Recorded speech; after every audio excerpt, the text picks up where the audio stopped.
Hi everyone, it's Katrina.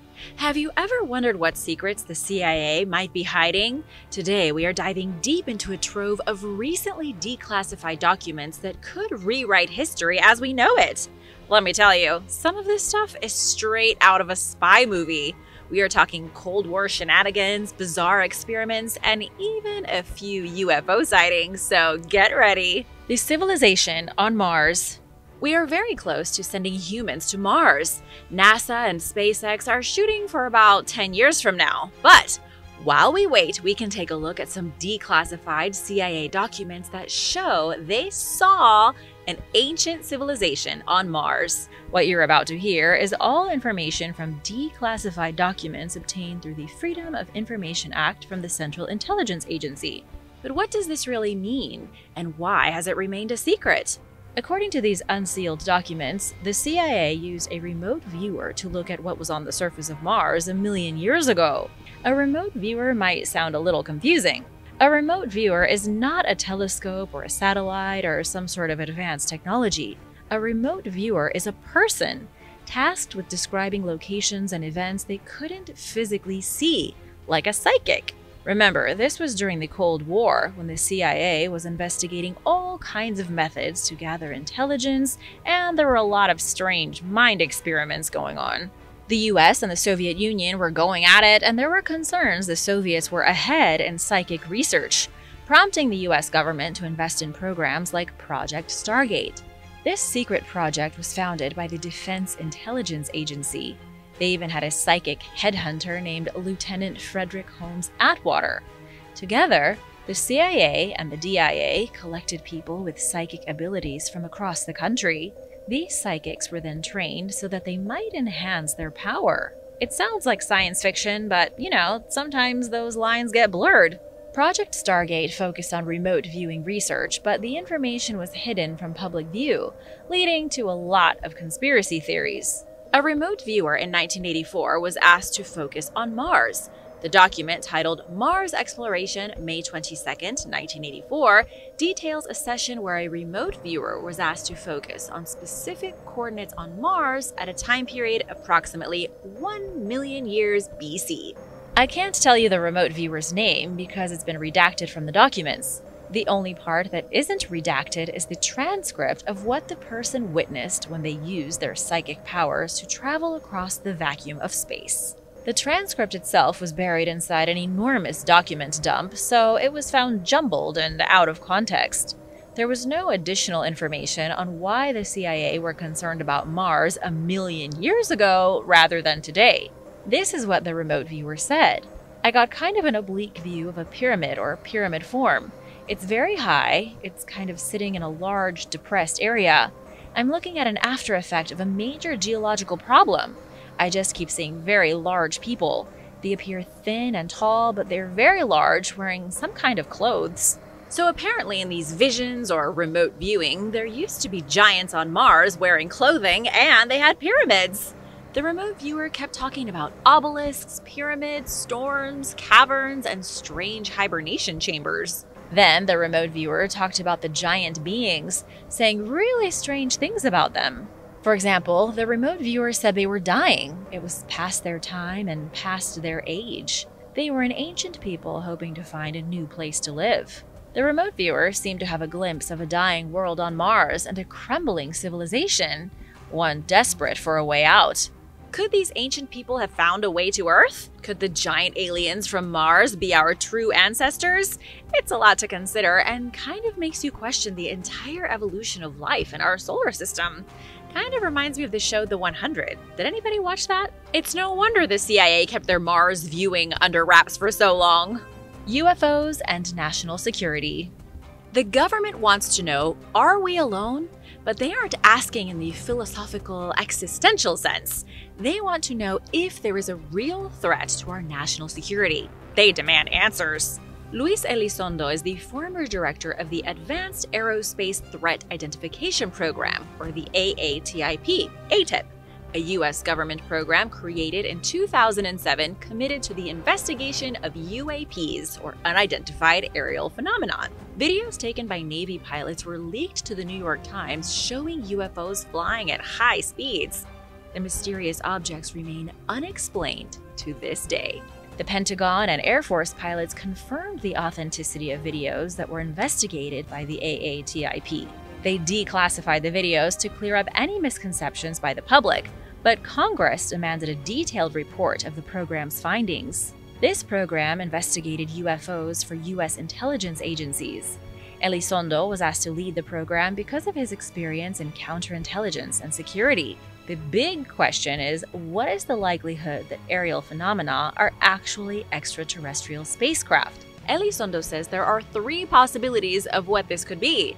It's either secret U.S. tech, it's something our own government built, but it is so secret that even most of the government doesn't know about it. It's foreign tech.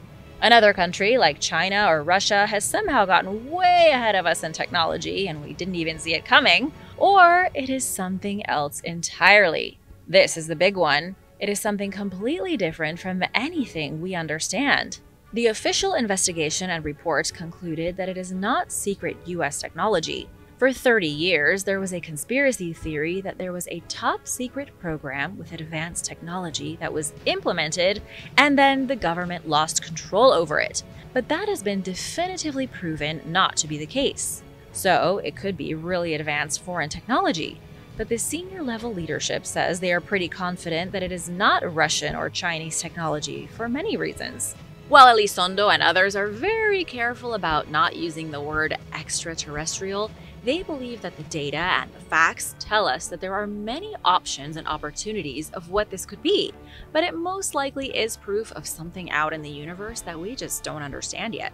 Elizondo said in an interview with the Washington Post, this could be something from outer space, inner space, or frankly, the space in between.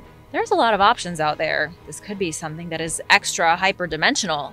Luis Elizondo is now seen as a whistleblower and says that several officials of very high rank undermined his work. Rather than listening to the science, these officials dismissed flying objects as either demons or divine entities sent by God. Keep in mind that the program was 100% real and received funding of about $22 million a year from the US government.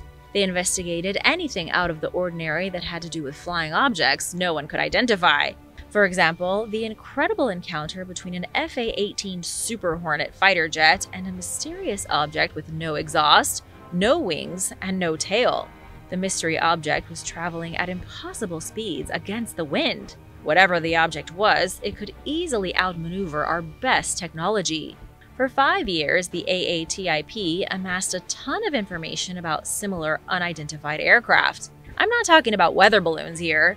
They focused on confirmed sightings with unknown flying objects and used the same intelligence and analytical methods used in gathering counterintelligence and in anti-terrorism programs. In 2012, the project was shut down so that the $22 million could be given to other projects. But according to Luis, that's only part of the story. Luis, in another interview with Las Vegas Now, said that his study received pushback from members of the Pentagon who opposed it on religious grounds.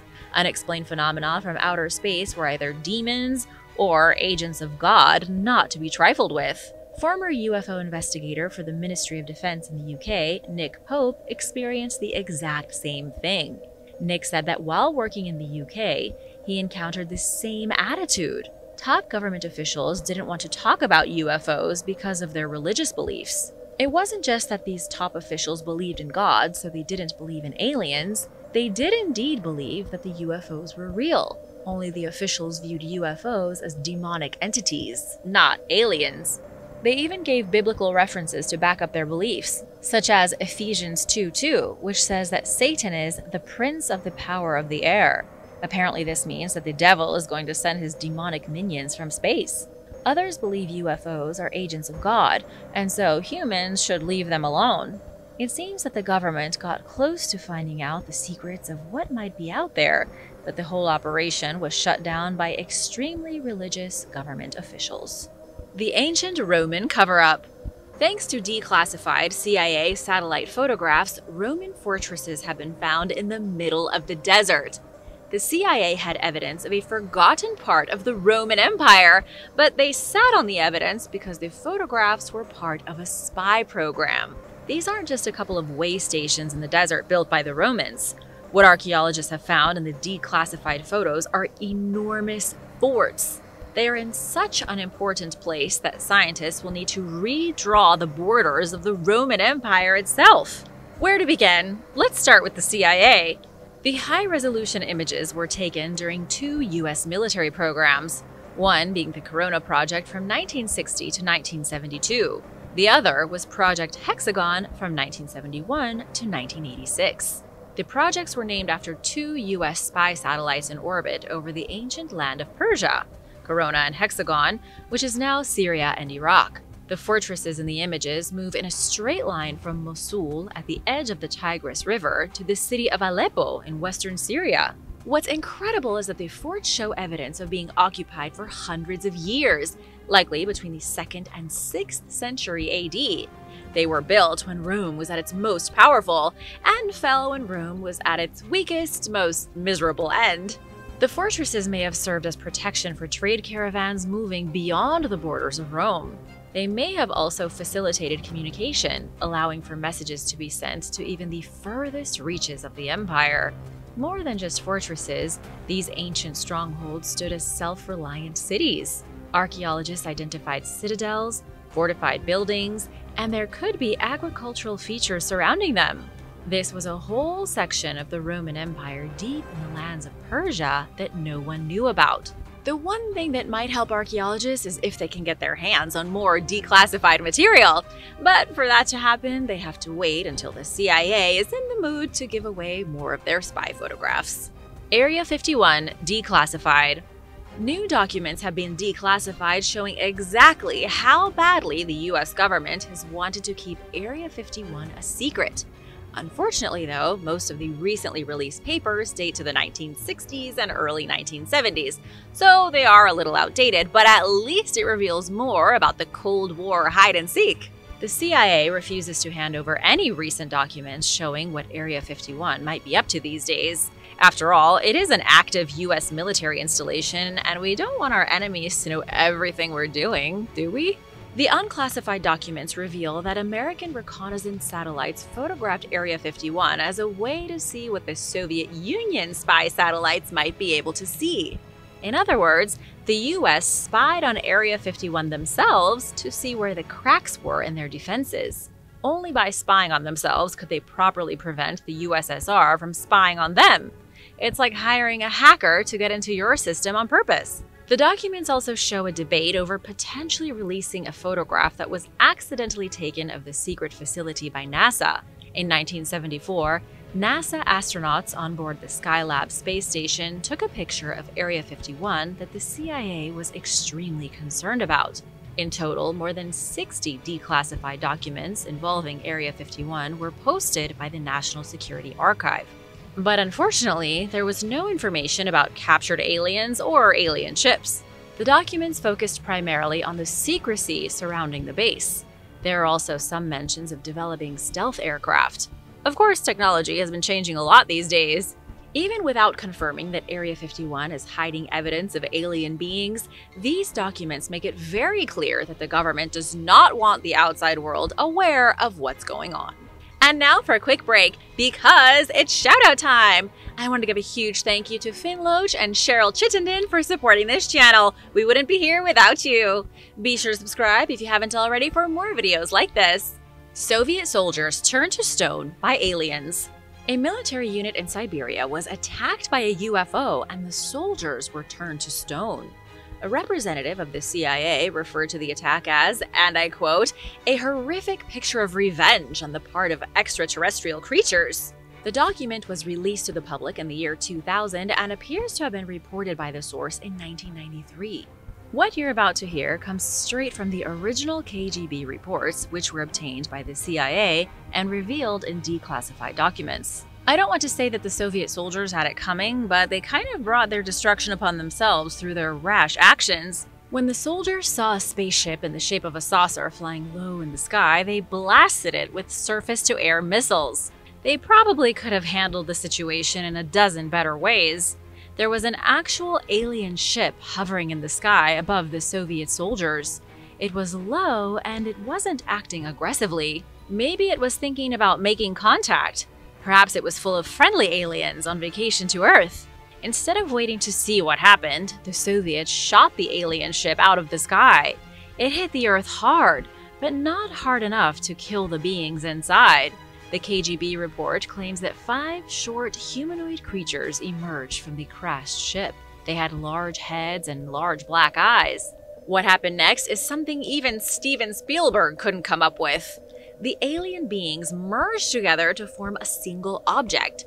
It was sort of spherical, like a hovering ball of liquid mercury. The object buzzed and hissed, and then suddenly became intensely white. Seconds later, the sphere grew huge and exploded with light. In the instant of the explosion, 23 soldiers who had been gaping at the merged aliens were turned into stone. Only 2 soldiers survived, and only because they had been standing in the shade. They were not exposed to the luminous explosion. The aliens appear to have self-destructed, but nobody really knows what happened. The KGB report said that the remains of the crashed ship and the 23 stone soldiers were transferred to a secret research institute near Moscow. Soviet scientists believed that the energy source used by the aliens was entirely unknown to humans. Whatever energy this was, it instantly changed the anatomical structure of the soldiers. They went from being living organisms to being solid limestone. The entirety of their molecular composition was altered in an instant. A CIA representative stated that if the KGB file is real, it's an extremely menacing case. Maybe the fact people in the KGB were just having a bit of fun. The CIA admitted that these aliens possessed weapons and technology that go far beyond human capabilities. The aliens can stand up for themselves if attacked, so it's probably best not to provoke them or draw their attention. The Filipino Vampire. The CIA once used vampires to fight against communism in the Philippines. I bet you didn't know the US government has vampires at its disposal. Of course, these weren't real blood-sucking vampires, though they may as well have been for how effective they were. What the CIA did against the superstitious locals in the Philippines was pretty extreme. The Philippines consist of more than 7,000 islands.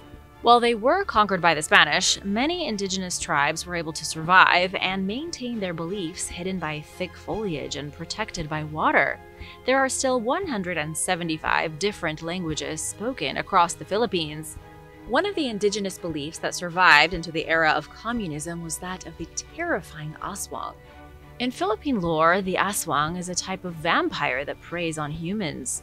They prefer pregnant women and young children, but any flesh and blood will do in a pinch. The aswang is most notorious for its ability to change its form, often taking on the appearance of an animal like a dog, cat, pig, or most commonly a large bat. During the day, it may appear as an ordinary human, making it difficult to identify. The earliest known mention of an aswang comes from a Spanish friar in 1589. The friar wrote about a terrifying creature that he referred to as a sorcerer. The monster would fly through the night, murdering people and eating their flesh. That brings me to the CIA craziness of the 1950s. This was a time when anything was fair game to fight the scourge of communism. As a way to scare off communist rebels in the Philippine jungles, one CIA operative pretended to be an aswang. The operative would puncture his victims' necks with 2 holes, making it look like they had had their blood sucked out by a vampire. Then he would hang them from a tree to drain their blood. I know that the aswang is a pretty scary creature, but some might argue the CIA operative was the real villainous monster. His name was Edward Geary Lansdale, a fairly ordinary man living in San Francisco before the outbreak of World War II. He was an advertising man working with clients like Wells Fargo and Nestlé. With the outbreak of the war, he was recruited to the Office of Strategic Services, or the OSS. This was the precursor to the CIA. Long story short, Edward was excellent at marketing, propaganda, and psychological warfare. To stop the communist hooks from overthrowing the Philippine government, Edward made it seem as if frightening vampires were killing their leaders. Experts have argued ever since whether the bizarre tactic worked. Maybe it had some impact, but most historians think the communist Hook insurgency was beaten by years of hard fighting between the Hook and the US-backed regime. The Hook ultimately surrendered in 1954. The one thing this does show us is that the CIA is willing to dig up ancient history and exploit the paranormal to get what they want. The Adam and Eve story. A book was banned by the CIA because it may have held the secrets of a coming apocalypse. The book was reportedly written by Chan Thomas, an aerospace engineer and scientist. It's called The Adam and Eve Story, The History of Cataclysms, and it came out in 1965. But what was in this book that the CIA deemed so terribly dangerous? The book is a blend of science, speculation, biblical history, and apocalyptic chaos. In the book, Thomas proposed that our planet has undergone major disasters in the past, but these disasters are not erratic or unpredictable. They happen every 6,500 years, destroying whichever civilization is around at the time. Then, civilization is reborn, grows, develops, and is destroyed all over again. Thomas's book said that the disasters reshape the surface of the planet each time, and also reshape human history. Thomas placed most of the blame for these disasters on sudden shifts in the planet's magnetic poles. The shifts supposedly cause earthquakes, tsunamis, and other things of that nature. Each time civilization is destroyed, a small group of survivors starts to rebuild. As proof of his theory, Thomas cited global myths of floods and disasters. He was especially fascinated with the Adam and Eve story, which he interpreted as a symbolic representation of humanity recovering from a catastrophe.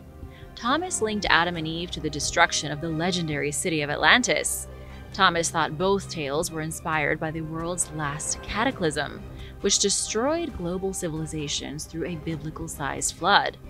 Graham Hancock may have used this book as a reference.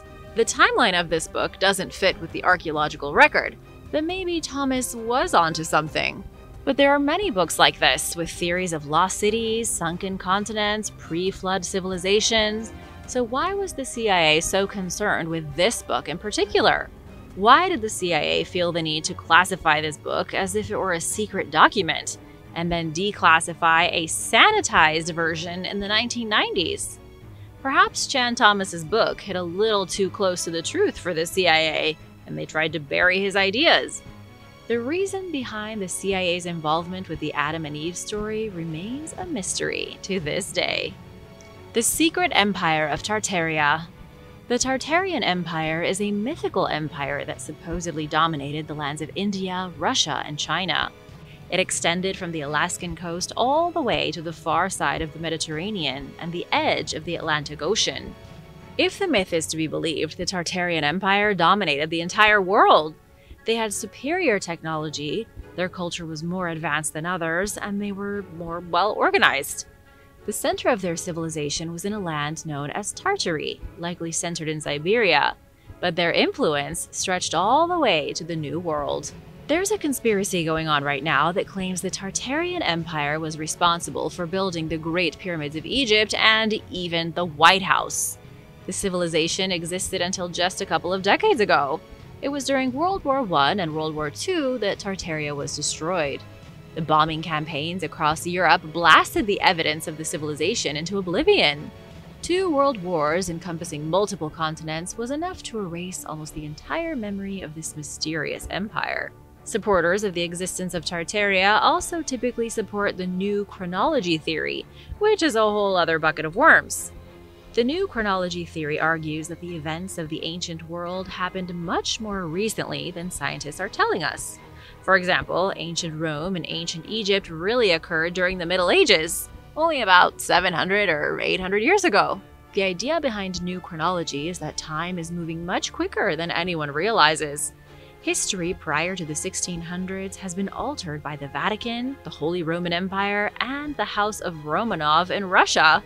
You might be wondering where the CIA comes into play. There is a brief mention of Tartaria in a CIA report from 1957 discussing the Communist Party.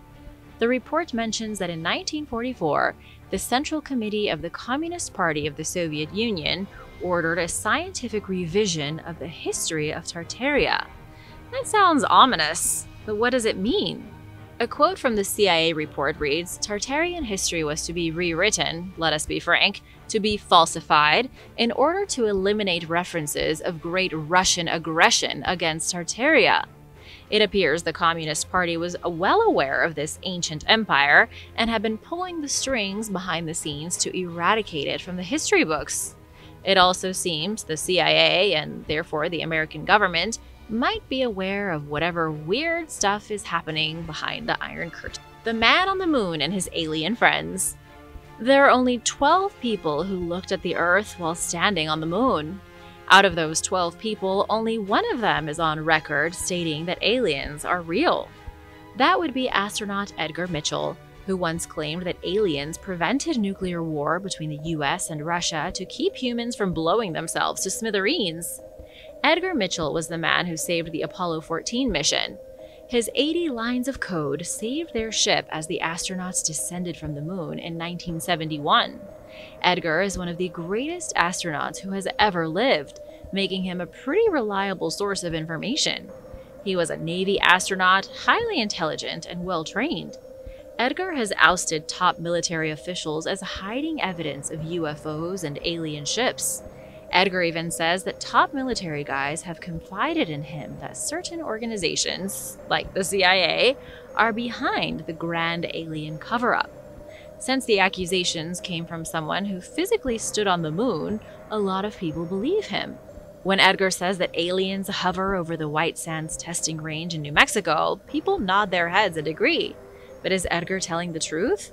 And how is it possible to confirm or debunk his claims? Unfortunately, it's all word of mouth and happenstance. Edgar took his beliefs to the public in 1973, 2 years after he landed on the moon. Shortly after openly discussing aliens, he was divorced, left NASA, and started his own scientific institute.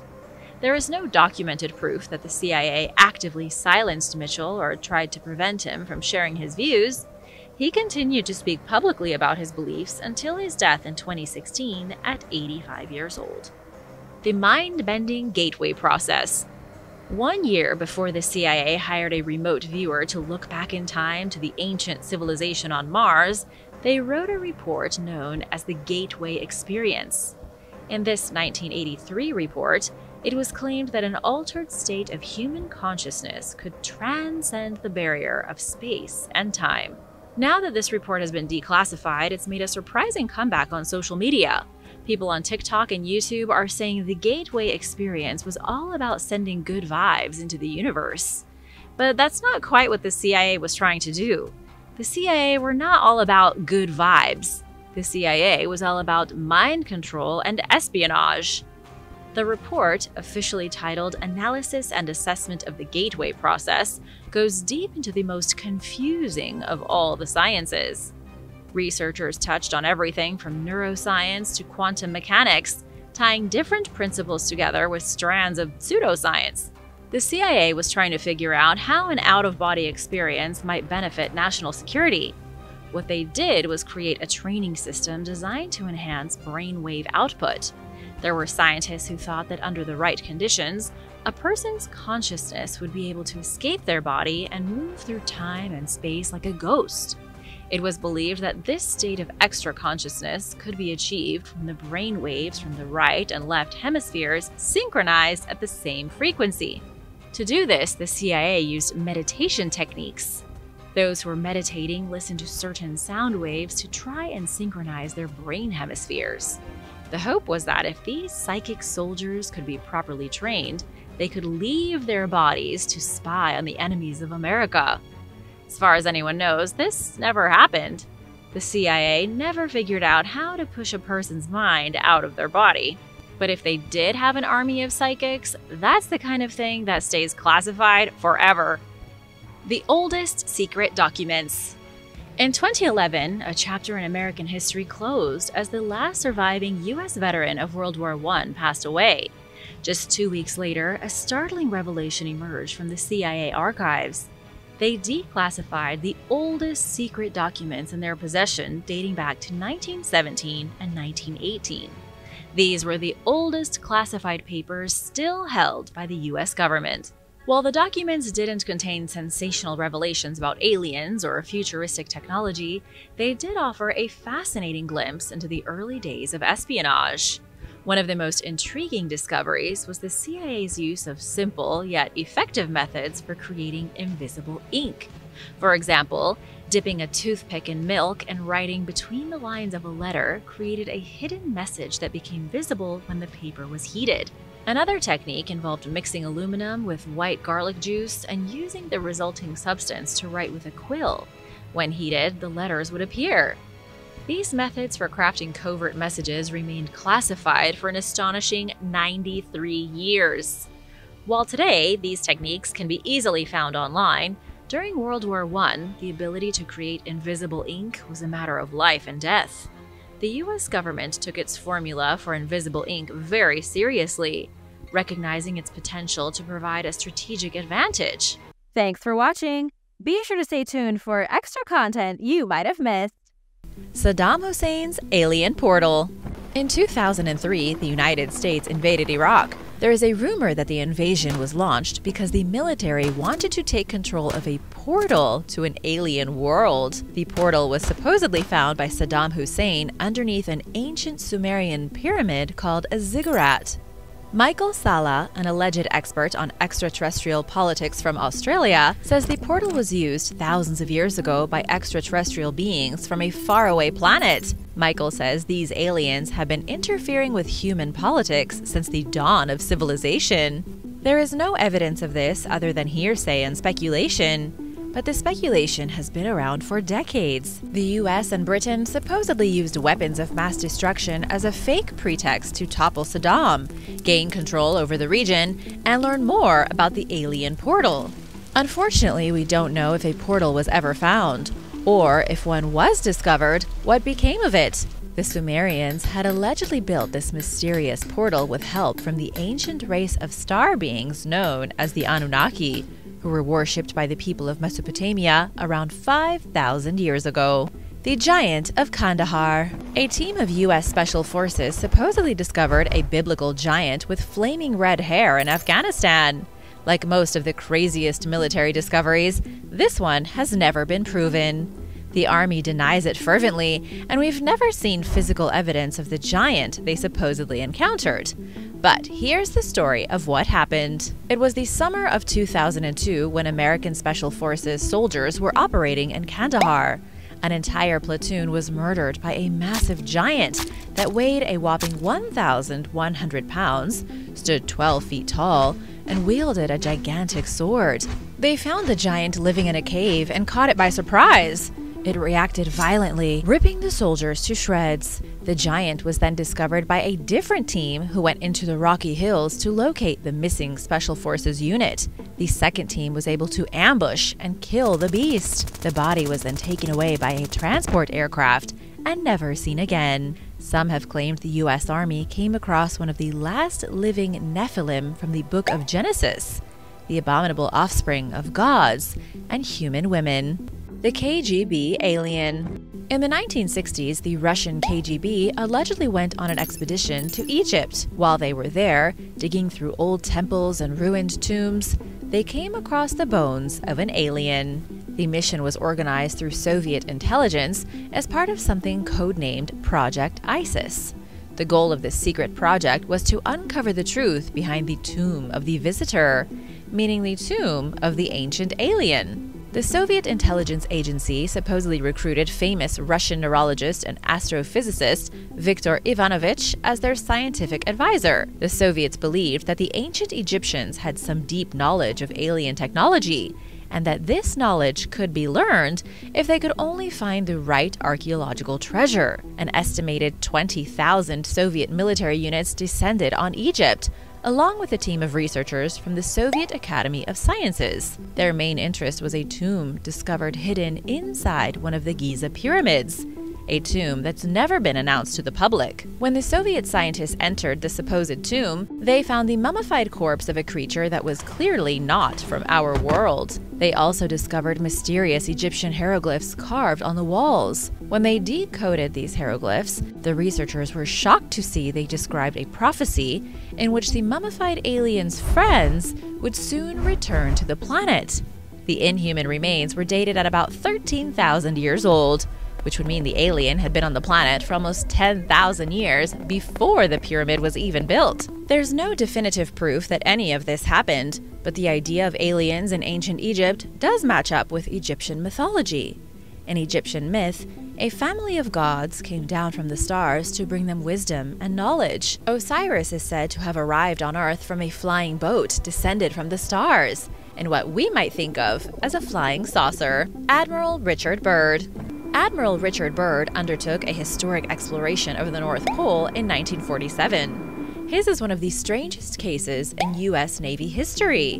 What exactly happened during his flight is unknown, as his story has been warped and transformed in the years since it happened.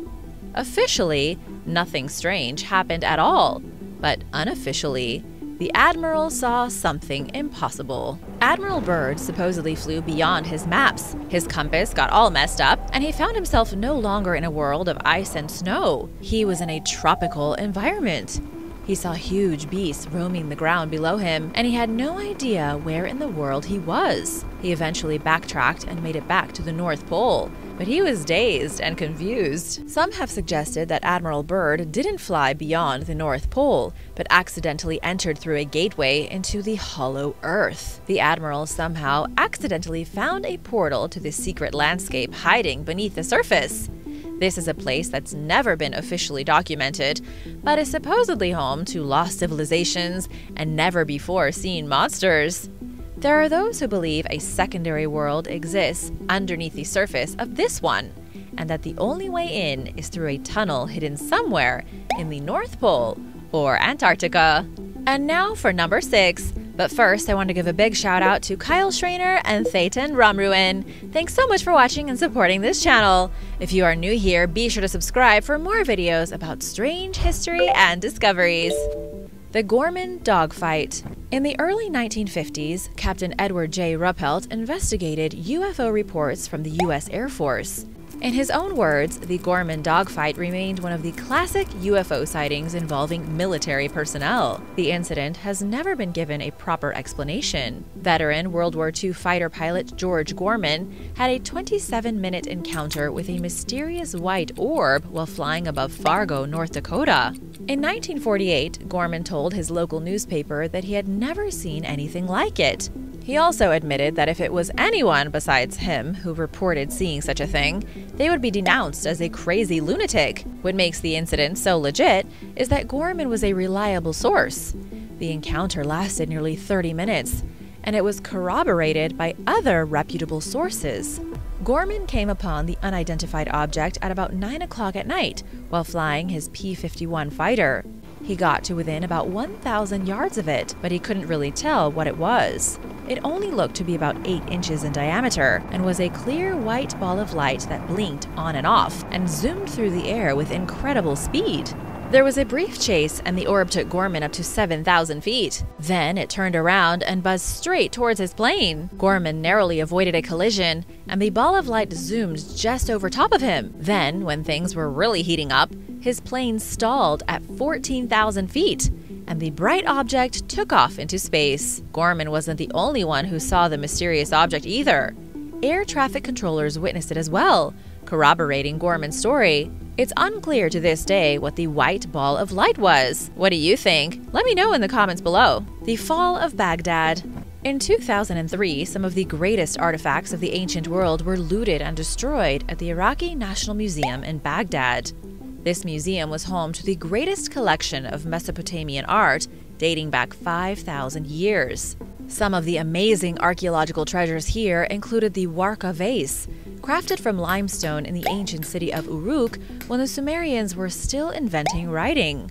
Also, the Lion of Nimrud, an ivory statue of a lion attacking a Nubian, a true masterpiece of Phoenician art. In 2003, the museum was broken into while U.S. military personnel stood by and watched.